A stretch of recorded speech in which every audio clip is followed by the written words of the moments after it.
魔国鬼母和精绝女王究竟有着什么样千丝万缕的关联？上古时期，蛇神通过自己的身体，在扎格拉玛神山创造了鬼洞。魔国的先祖第一批来到这里，窥探到鬼洞无上而神奇的能力，并建立了强大的宗教政权，最后定居在昆仑山喀拉米尔，又名恶罗海城。魔国因为残暴导致毁灭，整个国家也在一夜之内消失。数千年后，魔国余孽建立了轮回宗，他们也试图窥探鬼洞的秘密，并在塔克拉玛干建立了精绝古国，但结局和祖先一样，也因为残暴被邻邦毁灭。之后，摸金三人组在精绝古城感染了鬼眼诅咒，注定都活不过40岁。现如今，他们找到木尘珠，但不懂使用之法，于是前往一切的根源恶罗海城。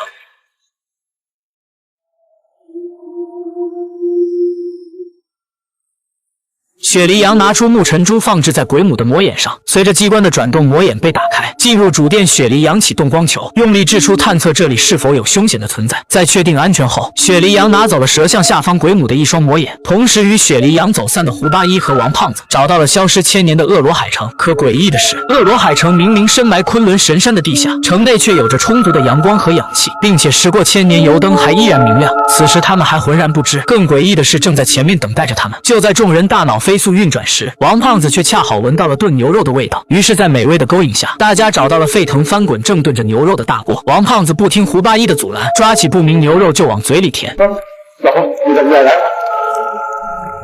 不吃，来，不吃。俺跟你说，要知道上船，咱们命不好不得明了。好，让小妹的心啊。